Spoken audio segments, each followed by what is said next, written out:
We're still at Sunshine RV Resort, which is right at mile marker 39 in the Florida Keys. And we just discovered that we are 2 miles away from the largest natural sand beach in the Florida Keys. And that's where we're going today.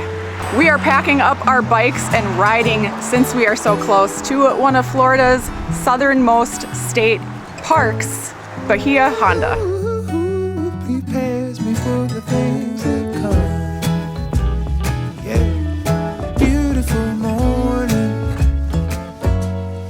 keeping me alive when the darkness comes.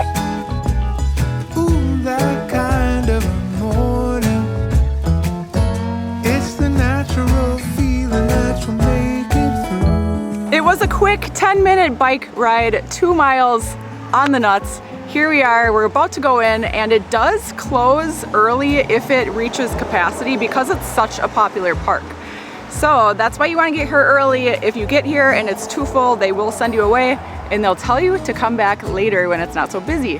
So right now it is 9:45. I think we're gonna be good because it is a little bit in the early season. Right now it's mid-January. And we heard from the locals that February is really when it starts to get packed here in the Florida Keys. So we're gonna pay the admission fee, which is, I believe, $8 for a vehicle. Pedestrians and cyclists get in a little bit cheaper, and Florida residents get in a little bit cheaper. There's some various discounts to look at before you come. But we're gonna pay that fee, and then we're gonna get in and see everything that they have to offer inside.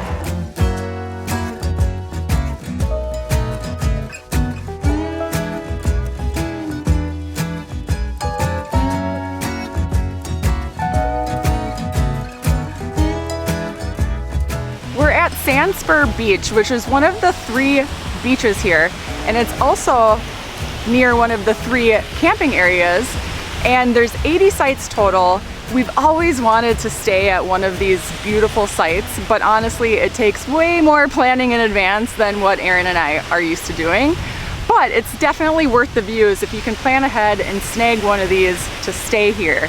And if you're not into camping or beaching or swimming, there's plenty of other activities to do, such as biking, going on a nature trail. There's kayaking, there's snorkeling, you can do diving things, there's concession stands, there's all sorts of activities for everybody.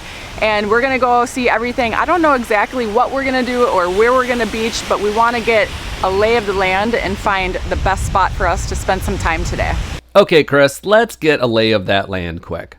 The park is kind of split up into 3 distinct areas, and you have the campsites split up as well. As Chris mentioned, there's 80 campsites and also 6 cabins. You have sites 1 through 48 in the Buttonwood area, which I would kind of consider the main stage because it's the largest, also closest to the marina, the food, the store, 2 of the beaches, and the trail up to the old train bridge. Then you have campsites 49 through 72 in the Sandspur area that we just showed you. I consider this to be the quiet and peaceful side of the RV camping. Not as much going on as the Buttonwood area, but it does have a nice day area with a few spots to picnic. Sandspur seems to be the most secluded of the 3 beaches, which makes it good for swimming, fishing, shelling, and snorkeling. Also, there's a little nature trail where you can learn all about the trees and plants native to the area. And then the last section is on the Gulf side of the highway, appropriately called Bayside. This is where you'll find the last 8 campsites, which are all non-electric and tent camping only. All of the campsites are $36 per night, plus reservation fee and utilities for the RV sites. And the cabins start out at $120 per night, making this a pretty affordable spot to stay in the Keys. This is where we decided to check out next.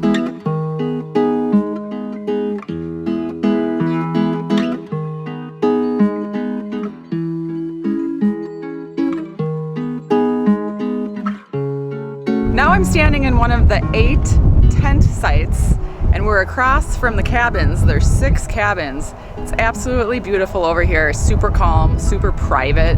We actually are on the other side of the overseas highway, which the trail takes you underneath, under the bridge, and it's a really fun way to cross the road, get to the other side of the park. The grounds of the park actually go quite a bit that way, and it's like a whole nother section that you wouldn't even know is here. And again, we're just so happy to have the bikes, and we were saying like, there's no way you could cover all this on foot.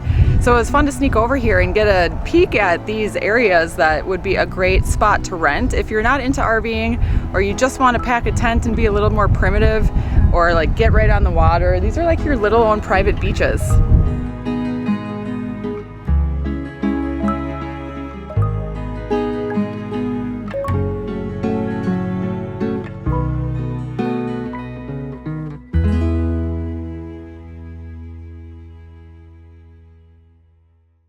On our way to the third and final area, we had to check out the campsites in the Buttonwood area. These are mostly large wooded sites, but also had a few that were directly on the water facing the overseas highway.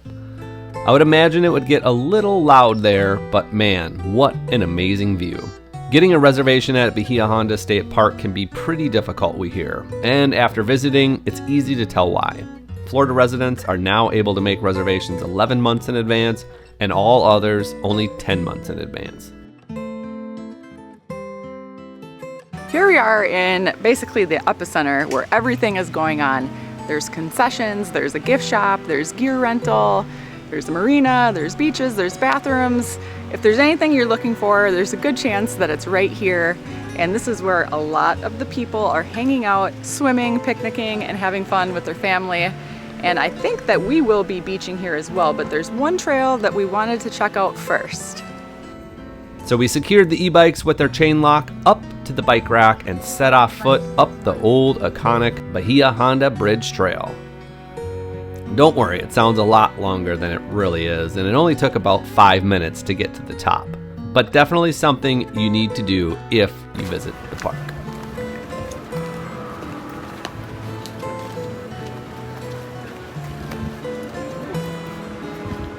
We are standing now at the highest point in the entire Florida Keys. And this bridge that we're standing on is super special, and the history behind it with the trains and the automobiles and everything.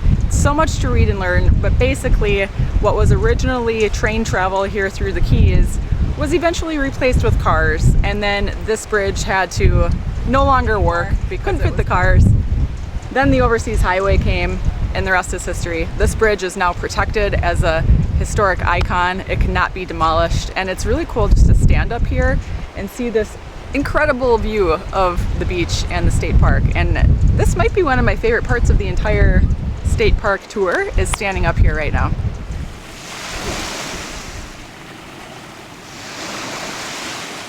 It was really interesting to learn about the history of the Overseas Railroad, and looking into it a bit more brings you to the name Henry M. Flagler.